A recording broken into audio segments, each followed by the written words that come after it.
good afternoon, good evening, wherever you are. Thank you very much for joining us. This is a very exciting time and exciting webinar. To be honest with you, this is the best one I'm ever gonna have, whether it works out well or not, but I think this is the best, and here is why.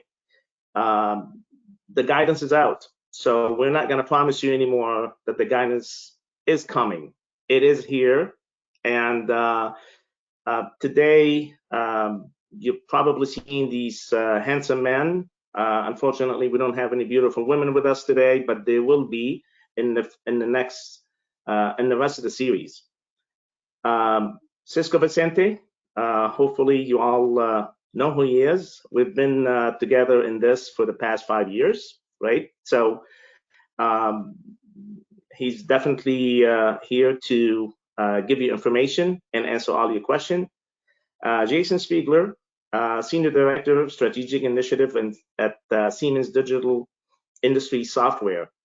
You probably haven't seen Jason as much. However, Jason and Cisco, again, congratulations to you specifically, both. You were the ones behind kicking off this whole draft guidance in the CSA.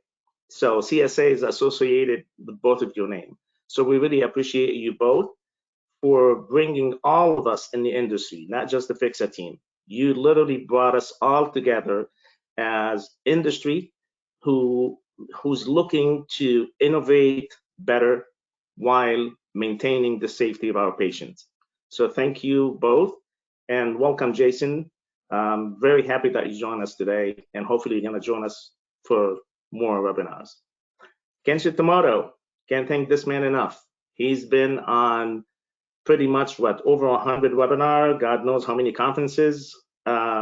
Very passionate about the topic, about CSA. So again, thank you for joining me. Senthil, you've changed companies, but you have not changed your heart. You still love CSA. So again, welcome aboard. And thank you again for the ride. Well, over close to 4+ years now. So again, thank you and congratulations, not just to the FIXA team, but really to the entire industry, right? I think this is a big win for all of us. Some might have a negative attitude toward it. Well, yeah, nothing really to talk about, you know? CSA, you know, validation, schmalidation, it's the same thing. Exactly. Guess what? You should have been doing it for the past 25 years, right? So again, congratulations to everyone. Everyone on this page here worked really hard to come up with recommendation and ideas. And guess what? There's more extended team to this team. It's you, the industry. We appreciate you. We appreciate the feedback, whether it's positive or negative. We all learn from it. So I think it's a great milestone. And I'm very happy to announce that the FDA Draft Guidance is out alongside GAMP 5 Second Edition. And we're gonna get to talk all about it. Okay, so here's what we're going to be doing today. Again, this is just a list of season 3, episode 1 through 7. It could be less or more. I'm not gonna promise you, but here's what's happening. So back in January, we did one episode on Industry 4.0 and how CSA was kind of really the foundation, right? We want to look at CSA as the platform, as the framework for Industry 4.0 and more, advanced manufacturing. Don't look at it just for your LMS system and your CAPA, right? So we did that, and please visit our site and compliance group to play that recording. It's very insightful. What we're going to talk about today is the regulatory and industry perspective about the draft guidance. What's really important to highlight today is we've been talking about it, right, for the past 4 years, and we've been saying the same thing, right? We're trying to motivate the industry, encourage the industry to actually adopt the CSA and and realize the value. And Jason will be walking us through that shortly. But I really want to highlight today what we're going to do, and for the next few episodes of season 3. We're going to go through each section in the next episodes for every section of the guidance, talking about why it is there, what it means to the industry, whether you're pharma, biotech, or medical device. We're not differentiating, right? And I'll let Cisco also speak to that as well. But really the focus on today is the scope, and let me jump here a little bit, is the background and value proposition, FDA perspective, GAMP 5 second edition, and the alignment of GAMP 5 second edition, and of course the industry perspective, where we are today, right? And then we'll open it for a Q&A. Gentlemen, did I miss anything as an introduction? You okay with that? We can kick it off, Jason? Yeah, let's jump in. Awesome. Jason, it's all yours from here. And again, Jason is a very important guy. Go ahead. Okay. Thanks, Khaled. Appreciate you having me on. Look, we've been telling this story for 5 or 6 years. Some of you have seen the background, heard us talk about this in the past. And this is very, I'd say, personal and fulfilling for me because it really did start back in 2015. I always like to go back to the why, right? Why did we create this team and go after trying to get this guidance put out?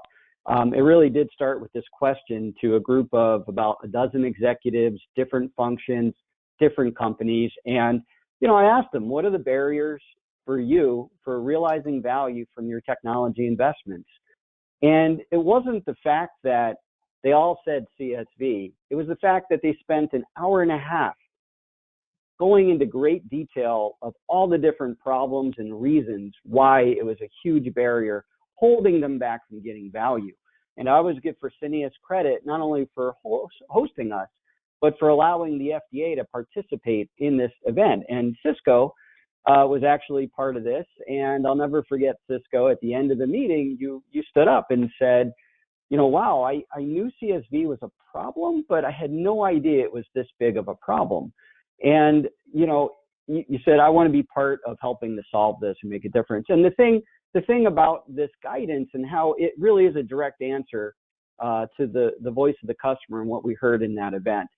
And the other thing is, I think it was really, more than anything, misperceptions and misunderstanding of what the expectations of the FDA really are. And again, you probably have heard Cisco say this over and over and over again. I'll probably say it again today. We really don't even need this guidance. What this guidance talks about, you could have been doing all along, and a lot of companies have been doing all along. But what this guidance now is doing, I believe, for those very conservative companies, is it's giving them the air cover to go ahead and start using this risk-based approach of CSA. Khaled, if you move to the next slide. So it's a bit of an eye chart. It just walks through the team's journey, the Fix-It team's journey.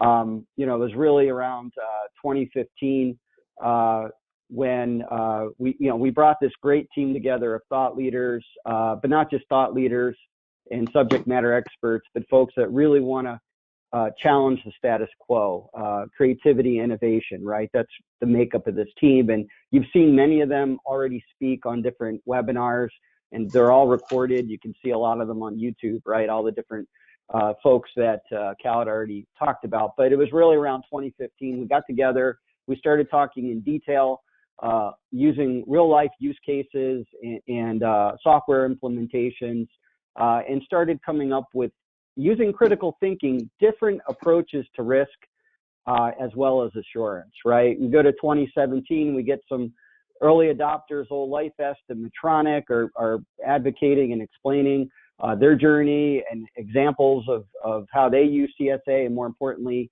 the value. We go to 2018, the Fix-It team, super excited, right? The FDA just said that the draft guidance is going to be on the A list, right? And 2019 goes by and 2020 comes, right? And we hear hey, it's targeted for 2021. We're like, awesome, right? 2021 comes, targeted again for 2022. So we are really, really excited that this is out now as of last week. But again, we've seen a lot of industry adoption. You know, as we've gone through the years, there's now hundreds of different manufacturers in some way applying the CSA risk-based approach. Along the way, we also began to engage with ISPE GAMP back in 2020, and you'll hear more about ISPE GAMP 5 second edition here in a few minutes.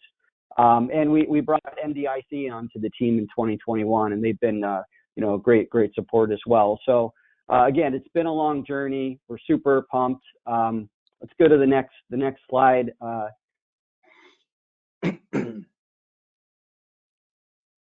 I did. Can you see it? No, not yet. Yep, there we go. I can see it. So go back one. Sorry. So last slide, and this is on the value proposition, right? So critical thinking, you're not going to see it really talked about in the guidance. Maybe Cisco will comment on that later, but it really is the underlying skill set around everything we're talking about here, because there's no right or wrong answer, right? It's thinking critically about how you develop what that risk assessment is going to look like, and then what assurance can look like. And again, the focus here is on value-added assurance activity, not non-value-added documentation just for compliance purposes, right? What you're doing needs to provide value. Our perspective is you're going to get better testing, you're going to have less documentation, really right-sizing the documentation, driving faster time to value, right? So faster implementations, you're able to use the capabilities that you paid all this money for because you're expecting an ROI, you're going to be able to realize that much faster. So pace of improvement, innovation accelerates. The patient providers are going to get a better experience. You know, reallocating hundreds of millions of dollars across the industry, it's not a stretch. Anecdotally, I know several large manufacturers that are in process of ERP transformations that have said they've saved $3 to $5 million as a result of taking this CSA approach, which leads into the next bullet, which Cal had talked about on one of the prior webinars.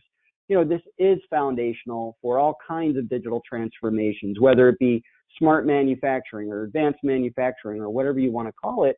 But, you know, having that foundation of speed, being able to be agile, have responsiveness, right? That's really what we're talking about here. That's what this framework gives you. If you don't have that speed, that agility, and that responsiveness, you're going to really struggle around these digital transformation initiatives.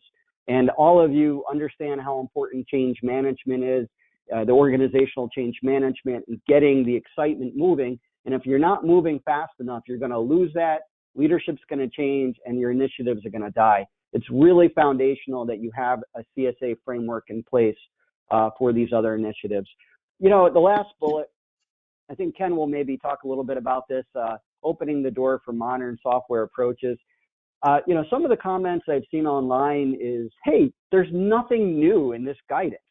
There's nothing new or innovative. You know what? I think that's very accurate, because really what we were trying to do here is provide recommendations to clarify misinterpretations and bring good software approaches from other industries that lots of other folks have been doing for years, bring it into this guidance through these recommendations, right? That's really what this is about. So I don't think there is anything really that new or innovative that you're going to find in this. But again, like I said earlier, this gives that air cover for those companies that have been waiting for this to get going. They now have it. They can now start using this approach. And finally, the reuse around a risk framework. We've already seen the FDA begin to take this framework and use it in other areas. I'm excited about the future of where this can be reused. One of our team members, I remember a few years ago, made a comment that, you know, process validation, we could probably see a 10x to 50x impact on value if we took it, you know, if we could get CSV moving, right? And I think he's 100% right when you think of the volume and the amount of changes in production. So, you know, this is the beginning. It's the tip of the iceberg. I think the future is really exciting and look forward to being part of it with this team. So back to you, Khaled. Great. Sorry, I was just trying to get Cisco to join us here. Cisco, can you hear us? Okay, he cannot hear us. We're trying to get him. We're having a little bit of a technical issue here, but thank you, Jason, for that. And really, when you mentioned the reuse and the framework, if you want to just say a couple of words on the initiative for Make Kappa Cool and how also CSA was used as the framework for that. Yeah, sure. I think in the early stages of the hashtag Make Kappa Cool project, Cisco had actually taken some of the framework that this team had worked on and then began to apply it, with that team. And again, the concept was. Can you guys hear me now? The concept was really. Yes, we can hear you. Cisco, we can hear you. That's perfect. I'm going to turn it over to you, Cisco. Cisco, I was just. Sounds good. Sorry about all this. Yeah, limitations on all these things. Okay, sorry about that. What was that, Jason? Alan just asked a question on Make Kappa Cool and leveraging the CSA framework for that team as well. Right. So I think one of the things that is important to know, and I was able at least to listen in. I don't know why my audio wasn't able to break through. To hear what was being discussed and mentioned by the team here, right? The idea that a lot of these principles have been around since the original general principle of software validation guidance back in the day. The question around critical thinking and the reason why it's not necessarily mentioned, despite all the discussions that we've had around it, is very difficult to define in guidance. And, lawyers don't like things that aren't defined. But that's where I think a lot of these partnerships with other organizations, the work that ISPE has done, really give you the more foundational framework to really think through some of the process. This just describes a way of looking at things, right? One that we heard lots of feedback early on that industry was not going to move on unless they had a perspective from the agency on it. And here it is. Nothing's new. Nothing is a radically divergent idea, except for maybe something that we haven't done beforehand, which is we've clarified what we consider to be important, right, within an agency standpoint. Where's the areas of risk that we're concerned with when we talk about it, and how to look at things from a record-keeping standpoint. That might be the newer instances that you may not have seen somewhere before, but this framework, the idea of this risk-based approach, looking at things from where it's intended and following through, I think as you mentioned it, we leveraged it also in the work that was done on the Kappa pilot, right? The lovely hashtag Make Kappa Cool effort, really geared towards improving what I think people have experienced as blow in the Kappa system, because of it turning from a system of value and really trying to drive improvement to one focused on the regulator, which is also what I think happened with the CSV space, right?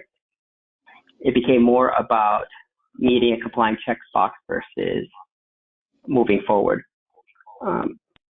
One of the reasons that we wanted to make sure that we reset some of the thinking around this, and again, other things, just like what's happening at the Kappa pilot, is because there is an intent to where we'd like to drive things, right? There's things that we want to be able to enable and facilitate. We want to be able to drive more focus on advanced design capability, manufacturing activities, the idea of enabling companies to be more agile, responsive, to implement these technologies in a way that will drive that Industry 4.0 focus in the med device space. You see it everywhere else in other industries, but slowing things down here. a lot of the work we want to do with AI, ML. Real world evidence, right? The idea of what Nest is supposed to bring to the table, improving patient outcomes and value efforts, all of that foundationally needs this technology. It needs companies to be investing in these capabilities. It needs the organizations to really be focused on that highly connected data sets. And that was not happening because of the internal perceived, whatever you want to call it, just the dynamic around computer software validation. So in order to really move towards a future state that I think would be more beneficial for patients, for industry, a lot more value add, the ability to get that return on investment, but from the standpoint of what we care about, better patient outcomes, and maybe better decision making, right, which could accelerate availability of these products in the future state. We need these changes to be made within the medical device sector, any life science industry really. And if this was what it took to get there, that's why I think we all are collectively here. Thank you, Cisco. And again, sorry we're not able to see your picture, but I'm sure your picture is embedded in every one of us's brain. You know, as I'm looking at this specific slide, and other folks within the industry, they're looking at this guidance. Well, this is a CDRH. Yes, we read it, we went through it, but I work for pharma. I'm a biotech. How is it impacting? Right? It's really this is a segue to the next slide where we're talking about the scope of it. But what I would like you to just go through what you've already had gone through in terms of explaining the alignment to the existing GPSV from 20 years ago. So if you can just shed some light on this. Yeah, so this is an interesting dynamic. So I think if you want to move on to the next slide, it'd be good to highlight it there. Sure. But, you know, we talk about scope and application of these things, but the general principles of software validation guidance had a very similar scope and application. I think even within the confines of this guidance, you'll see that the intent of this one is to really supersede part 6 of what's in the general principles of validation guidance. While a lot of these principles were stated in the part 6 portion of the original guidance, we heard feedback. We heard that there was desire for more clarity, for additional detail on that, which is why we are here. But any reference that goes all the way back to the GPSV guidance, this would be applicable to, right?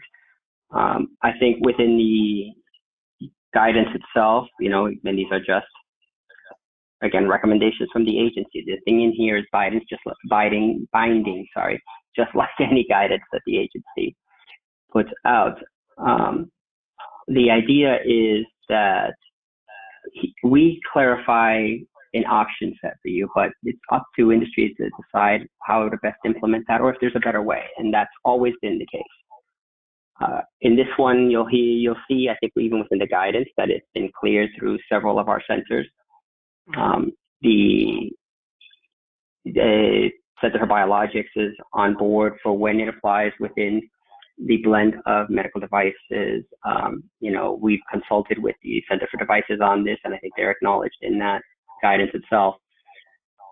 The work that's done through CEDAR in particular, they tend to always follow and align more with what's being put out by ISPE GAMP, which the guidance is aligned with. We worked with to begin with. We borrowed a lot of what we put in here from what ISPE GAMP had done. So there's nothing in here that would drive an inconsistency in the application approach across the centers. Foundationally, all this lays out is a risk framework, right, for how to consider the work that needs to be done and how to assure that the system that you are using meets its intended use. The regulations themselves that they were based off of, whether it is device or drugs, it's very, very, very sparse in what is required. They put the onus on the manufacturer, right, to just really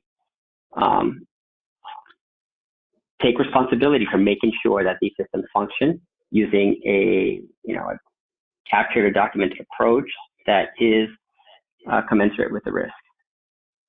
And doesn't matter which side of the regulations you're on with that.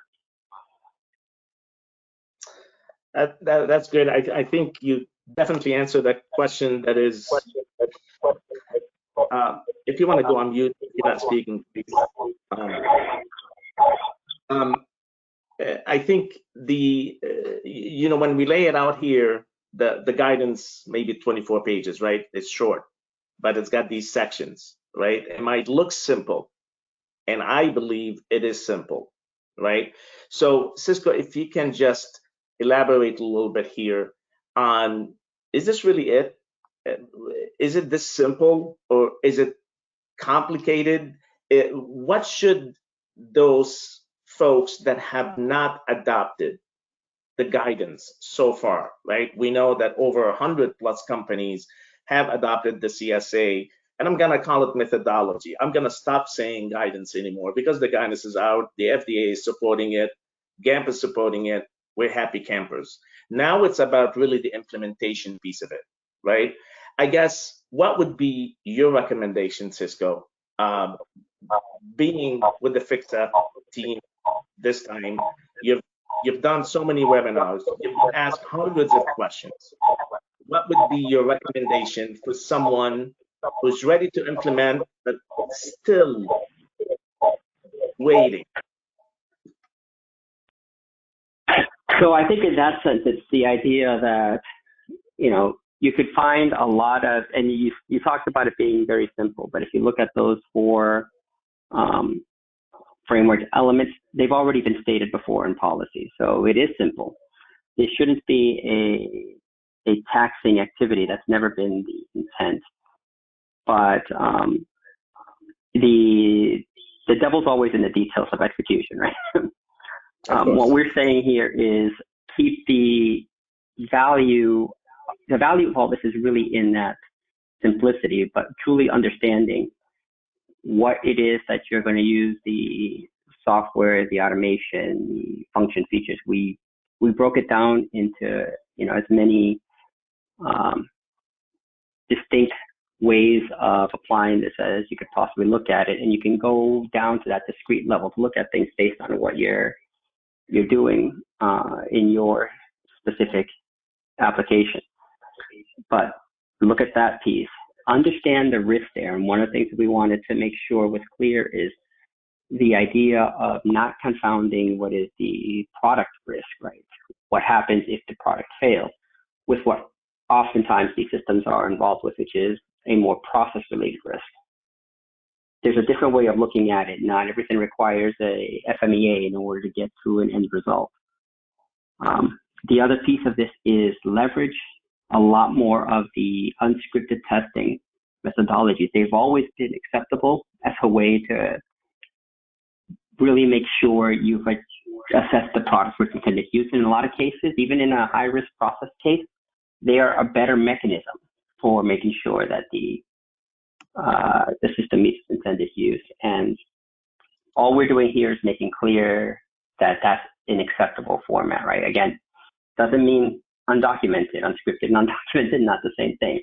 So for people who always like to jump to that conclusion, that's not what we're stating at all.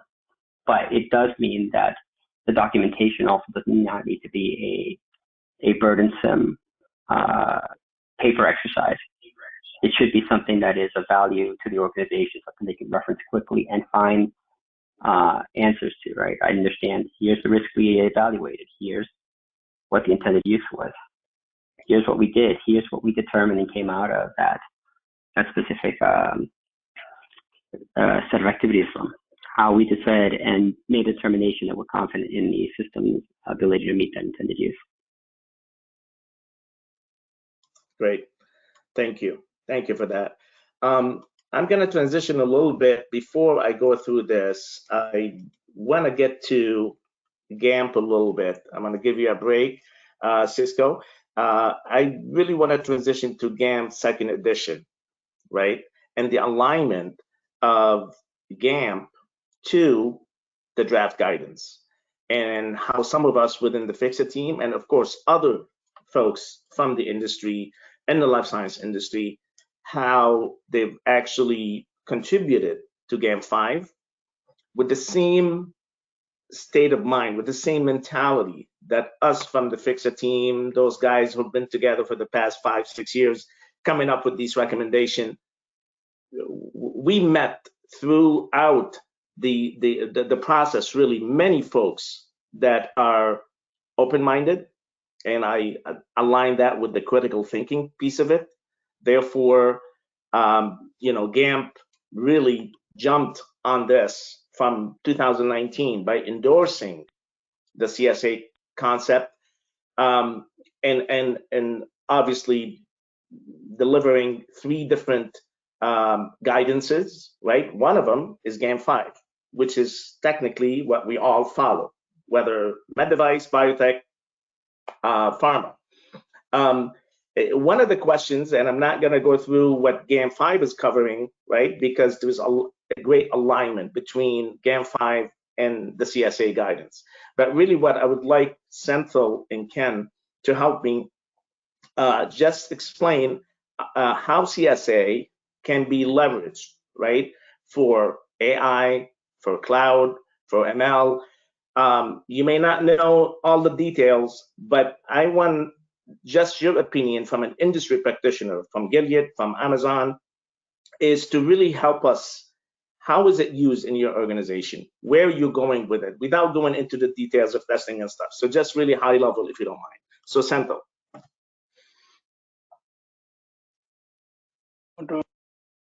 All right, thank you, Khaled. Nice being here. So see, one of the key points, I just want to touch on one thing as a foundation for everything here, right? The clarifying misperception, misinterpretation that's there. But one key thing that we always need to look into is the compliance culture, right? I think that is becoming the roadblock for everything.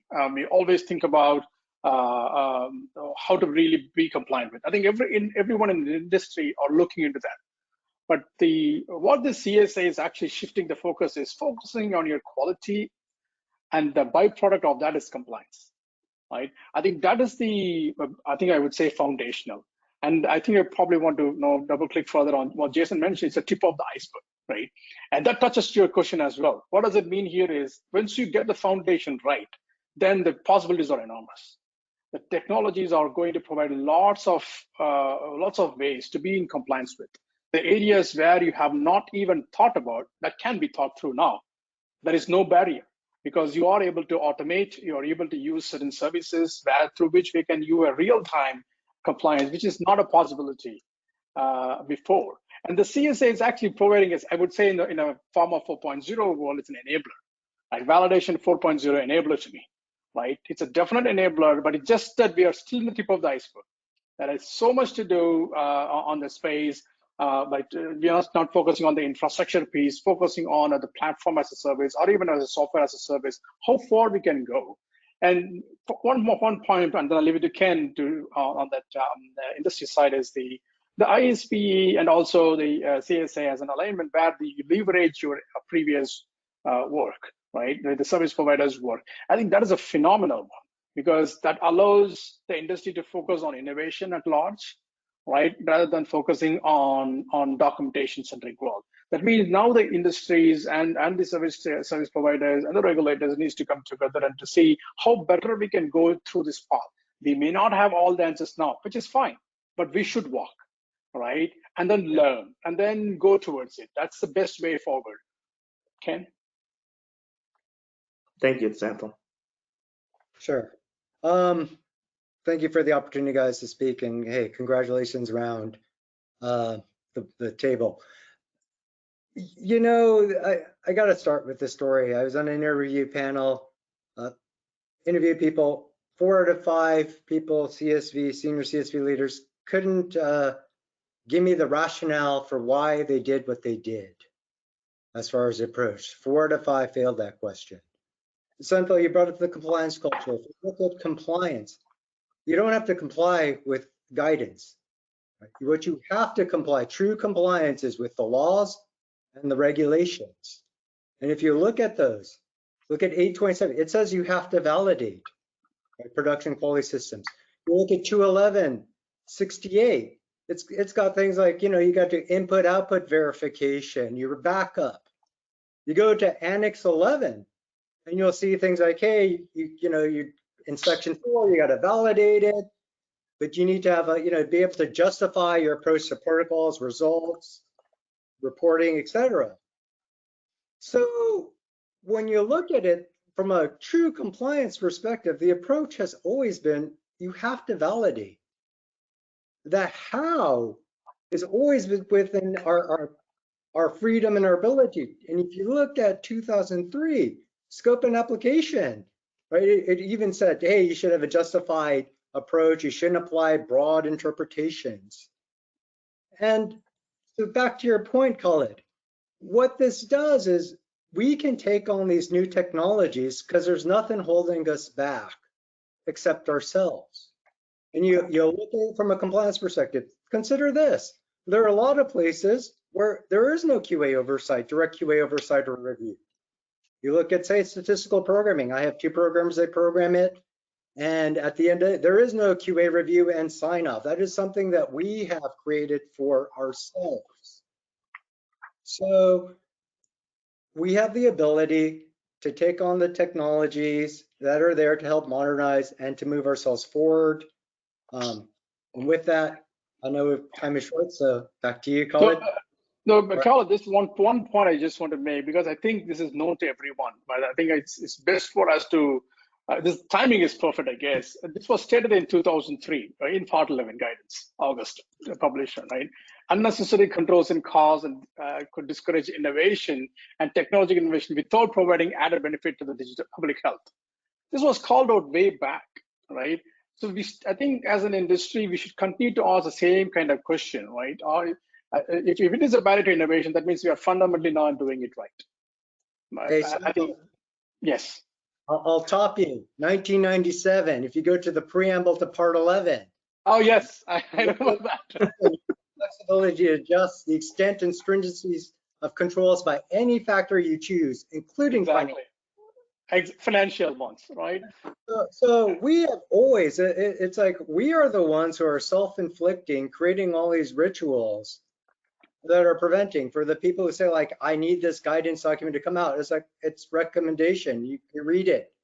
If you don't, go look at what 21 CFR, is it 10.115 on good practice guides, and you'll see even there. And in fact, so last point, Colin, that validation is under enforcement discretion. They've already said, like, hey, we're not going to go look at it in depth, and yet we still create, in the name of compliance, we go out and we've created the barriers. So again, you're trying to let the industry know or remind them of critical thinking, right? Maybe. All right. Thank you, gentlemen. What I want to do is go back to Cisco, and I'm sure the questions are gonna come pretty soon here. But from comments, yes, we can give the instruction about submit your comment by November 13th. There's a 60-day. Can you just explain to us, Cisco, the process of the guidance now that it's released? And again, thank you, because I know the guidance was not your only job. That was your night job, technically. So again, thank you for that. What is the process, and what is your recommendation? I know we saw a little video of you telling the industry, please go and submit. So tell us about the process and the importance of the feedback and the comments by November 14th. Yeah, this is the opportunity for industry, anybody, the general public, to really take a look at the policy overall and, really help highlight where things are still unclear, right? Or where things could be improved upon, or, what still is a challenge, right? Think through the application of these things in your specific space and bring back the feedback, right? Here's where we still struggle, or here's where we still ran into a potential issue, something that needs to be addressed. But one of the things that is usually exceedingly helpful with the comment space, and you've got the link here, people can really go to the to that portion of the docket and enter comments however they want. Sometimes you can put them right into the system. You could come up and write a report. I've seen them in myriads of ways. But what is always helpful is, the guidance is numbered. What section are you referring to? What's the language that you see the concern with or the issue with? In some cases, if you've got a suggestion or a different set of language, it's fair to propose that, right? To add tweaks to the wording or edits you propose along the way. They'll all be factored and considered when we look at the comments and reviews. Present new issues if you've identified them, things that we haven't considered or may still be outstanding. Feel free to raise them during the comments. Fairly open process. Great, thank you. And one additional question before I switch back here to another topic. And I know we're gonna leave about 15 minutes just for questions that I see the questions starting to come up, to come in from attendees. And I'm not sure if you had the chance yet to take a look at GAMP 5 second edition and the guidance. Now, I know, Ken knows, Senthil knows that really there's a lot of commonality between both, right? I mean, GAMP 5 reach out and the ISPE folks reached out and worked together. The collaboration that had happened in the past, 2 to 3 years now, it's been amazing. Do you see, and again, this is the question to every one of you guys, do you see anything that stands out in the guidance that it hasn't been covered in GAMP 5 and vice versa? I have an idea, but I wanted to check your knowledge on that. And we can start with Ken. Sure. I like Charlie's comment that everything is, Charlie Wakeham, everything that we had worked on and say in data integrity, value design, and all the other work that we've done, it's there because it was always there. The expectation on screenshots, only take them when they add value. That was there. The means for leveraging your suppliers' activities, that was there. So everything has, to Cisco's earlier point, everything was already there, and it's just been clarified and further clarified and refined and called out explicitly. So for me, the biggest takeaway I would say is we think about is a common mantra we always use. If it is not written, it has never happened. If it is not documented, it never happened, right? That's a huge shift in the way how it is going to happen, because that sentence or that phrase may have been used, probably overused heavily over the last many years. And that's probably because of the reason that we are here where we are, lots of heavily documentation-centric approach.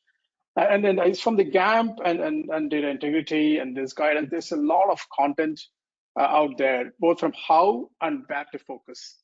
For me, I'm not seeing a specific area where we need, but one area where I think this guidance can even push further is the even talk about advanced technologies, right? Like cloud in a perspective, right? Let's talk openly about other technologies as well. It's important. I mean, one of the biggest kudos I would like to give to the FDA, Cisco in particular, is this is, we have seen so many regulators around, right? They are very forward thinking with respect to putting certain things in perspective for other regulators to even think about, right? How many times we talk about advanced modern testing techniques should be thought through as part of your life cycle, right? This is one of the regulators who are talking openly about it. That means they're truly thinking about digital health technologies and take things forward, right? I think more to come. We need to work more on the space, but this is a great point of view on the GAMP and data integrity and this guidance. And I think it's our job to really take it forward, right? Yes. And push things forward as well. Thank you. Jason, do you have any comments on here? Yeah, I guess very quickly, I think Ken hit it earlier, right? I think industry, you know, we are our own worst enemy most of the time here. And I think I look at, and by the way, Cisco, I think this is a great summary slide from the FDA. You know, you got it right there in that first box, right? It's broad and flexible, right? And again, it goes back to what Ken said, right? We, you know, need to be thinking critically. There's a lot of flexibility in here, which kind of also speaks to the last one about, you know, take credit for the work that's being done, right? It's, you know, think about what do you need to do to prove out that this software is going to work the way you want it to work, right? And think critically about that. And that's all that's really being asked. So again, I think, you know, if there's perceived differences between the two, again, keep in mind, this is meant to be flexible. It's meant to leverage your critical thinking, right? And do something, you know, it's not, you know, you don't have to do anything. That's not the idea here, right? But at the same time, we want to make sure that we're right sizing and not putting a lot of non-value added energy into things when that could be reallocated to really making a difference to the patient and providers, right, that we all exist to serve. Oh, just to jump in, Khaled. Yeah. You know, I don't look to the FDA to help me on software engineering. That's not their forte. That's not their areas of expertise. This is where we need to go to, say, looking at some of the Amazons, the Googles, and adopt modern approaches. This is just the kind of the start. It's a framework. There's so much more that's out there. And I do want to take on this one question that keeps coming up that everyone's on, the applicability. As Cisco pointed out, it's even in, if you look at the footnote, that this was done in consultation with CDER ORA, right? CBER is formally signed off on. But if you look at 2003, scope and application, approved, you know, guidance document, not a draft, it points to GAMP and general principles of software validation, which this document will supplement for further guidance on validation. That was approved by everybody, all the centers. And then you go off and you look at PICS, which has over 50 inspectorates saying like, hey, for best practices, look at GAMP. So when we start talking about, hey, this only applies, that's nonsense. That's, you know, if again, you want to put the blinders on and close your eyes to what's already there, when the compliance aspect is, hey, you just have to be able to justify it, that you have to do it. You can choose to do what you want to do. It's like the Matrix. You want to swallow the blue pill, keep on doing, believe what you want to be, you know, believe, go back to sleep, go back to sleep. The other people, you're here, swallow the red pill. Come join us. Great. I'm going to jump to one of the questions that you just answered, and I'm going to give my answer, but I think you gave enough. So the answer that Ken is referring to, the guidance is centered around medical device segment and only points to Part 820, and it's not having reference to other segments. Can CSA be applied to pharma, food, and cosmetic? My answer is yes. And why? Because look at GAMP 5 second edition, right? Adopted the critical thinking, risk-based approach, and the CSA methodology, right? So therefore, I think it does apply. Anyone else has any comment on this or answer to this, or we're good? Okay, great. I'm going to jump into another question here. Does the guidance apply to analytical QC labs for their instrument software? For example, ICP, MS, and its software. Anyone? So, excuse me, and I'll go back again to the base message here. If you are validating the tool in any way, shape, or form, you've got, and that's the requirement, right? The software that gets validated in any capacity for its intended use. These principles apply across the board. And if you can make a sound risk argument and cover why you believe that system works for that intended use, any regulator, any auditor is going to be satisfied with what you've done. Thank you. And I see a very similar question coming up right behind it. How to apply CSA to chromatography software and for standalone software. So really the same applies here. It's the foundation. CSA is the, let's call it the platform, right? And again, focus on risk to patient, product, and data integrity. Anything else, gentlemen? Oh, we're good. Okay, I'm gonna go find another question here. Okay, this is a good one. Any reason why additional consideration other than the software validation guidance was not mentioned in the draft, like Part 11, Annex 11? What about other controls associated to infrastructure qualification, security, data protection? Anyone would like to take the answer? I know you guys are seeing it on a panel too. So, Carl, there are a lot of keywords in it. Can you, I mean, what is the question?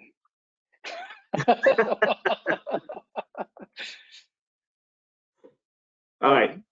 I guess why the guidance did not consider those, I believe. See, the guidance is meant to be flexible, right? It's not going to call out each and every aspect of it. I think I think probably the critical thinking aspect and GAMP 5 guidance will probably provide a better perspective to those. But the key point to be noted is the GPSP still stays. So it's going to be the merits of GPSP still apply. The section 6 is the one which we are actually looking at with further lens. That means whatever guidance is already out there, the industry is already adopting it, right? That still holds good. And new technologies, new areas of interest like data protection or privacy will coming into the play applies.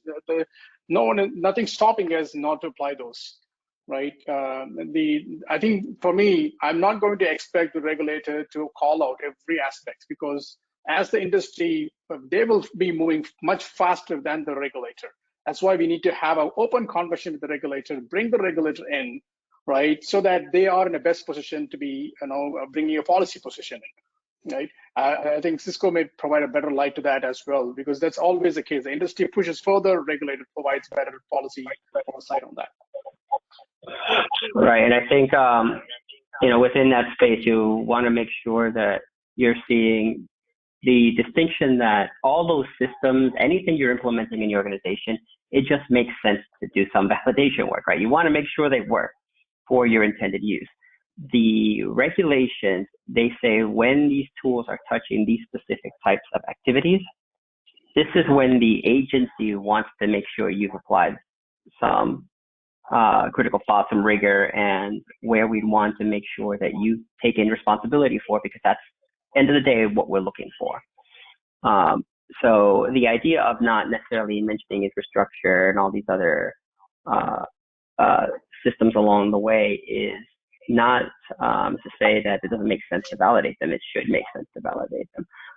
It's the idea of where do we want to focus the time and effort here as an agency, and not script out that everything that an organization implements and done is now under the purview of our regulations, and we must review in some way, shape, or form.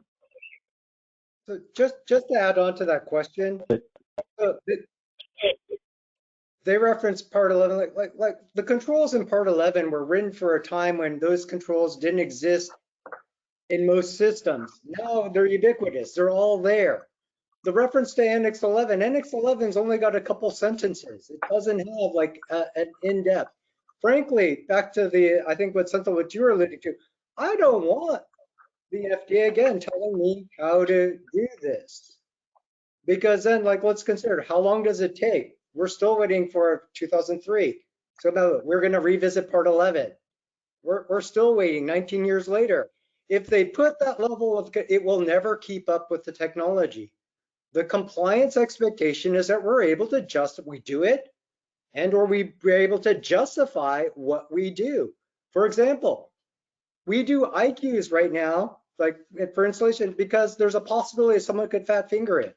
You don't need a protocol if you're programmatically deploying it, because you know it's always going to be the same. You point at one environment, it's the same. You test it, you point at the next, it's the same. I personally want to always leverage my SQA test cycle rather than repeating it in an OQ. I want to review it and do it. So there are different approaches that are there. So the guidance will never be as prescriptive. It should never be that prescriptive because it takes forever to change. I guess, Khaled, just real quick. I mean, I agree with everything the panelists shared, but I would also add though that if folks see inconsistencies or an opportunity to clarify, with some of these cross references, put it in the docket. Yes.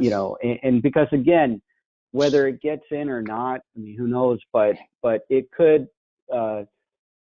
trigger, right, some more activity to go after some other guidances. So it's definitely value added if you see these inconsistencies or areas to further clarify. Put it in the docket.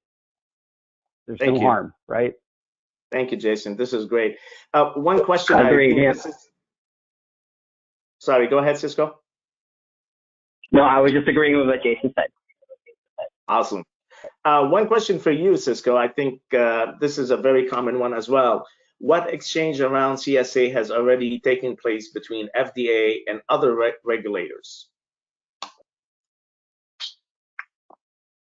So I know that as part of the early work with CSA, we had members of our team working with MD staff to look at it and make sure that it was aligned with what is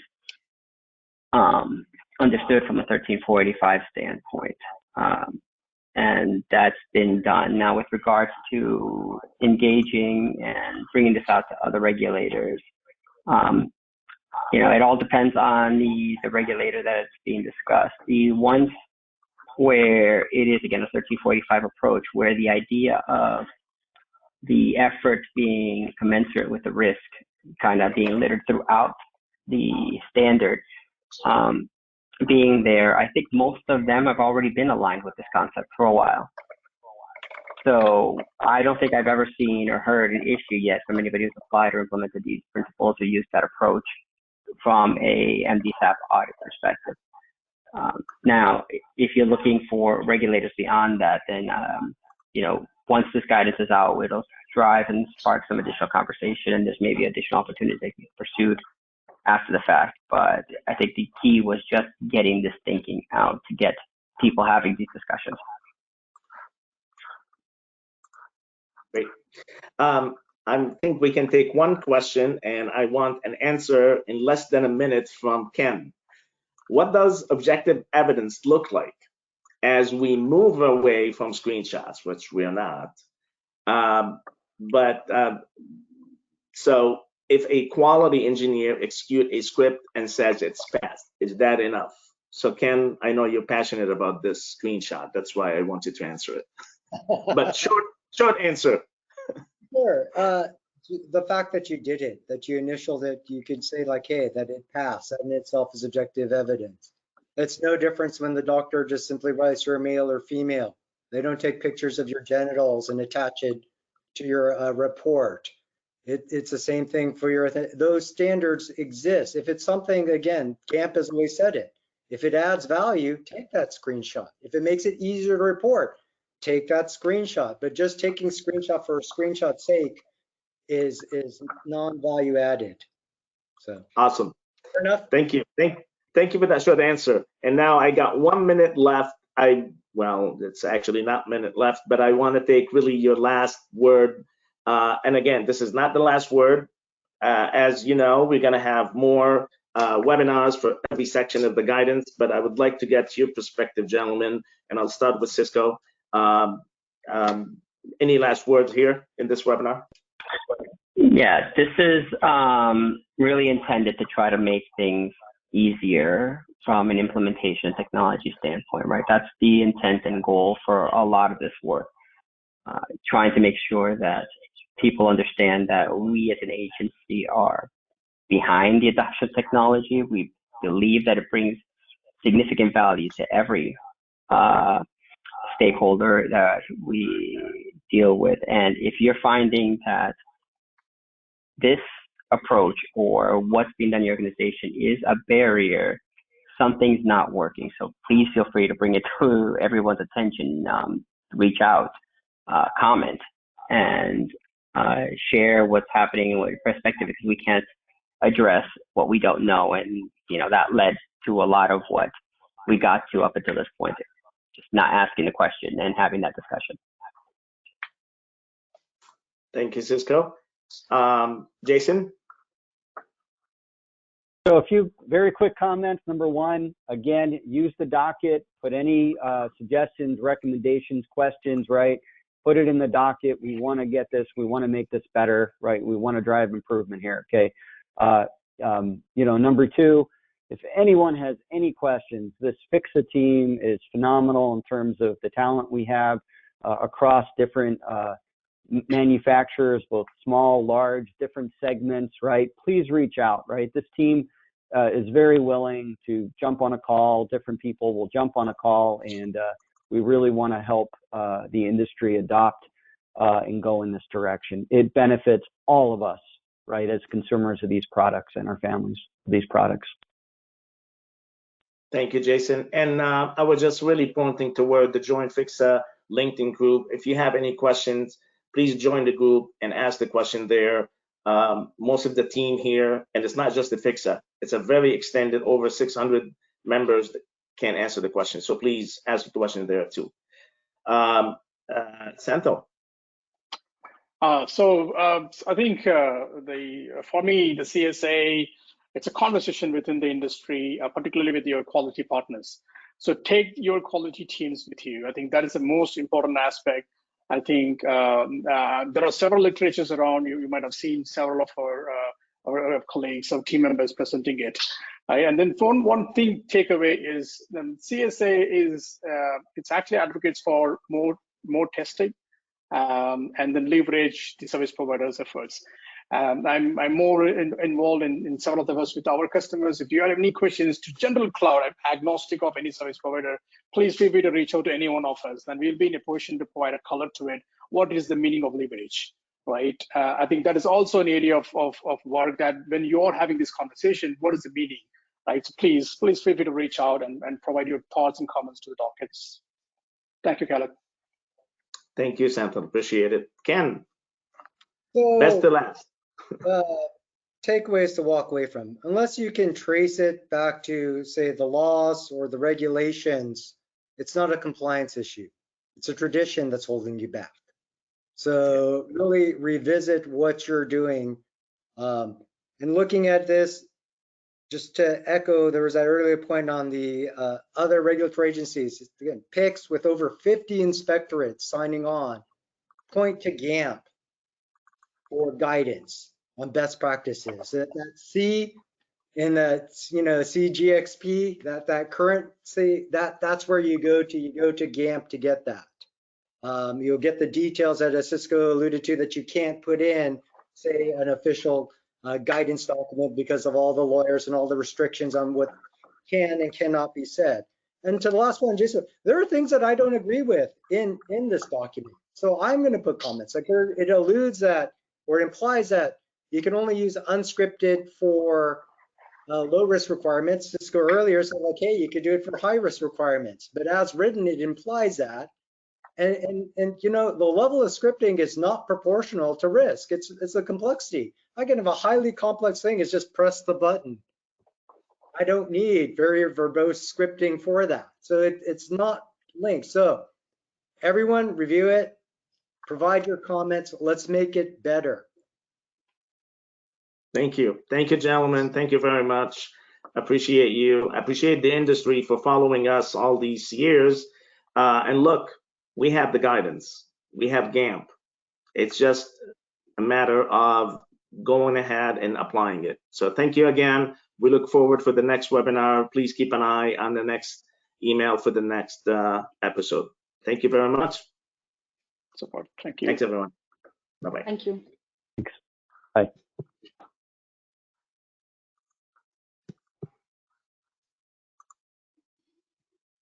Just us?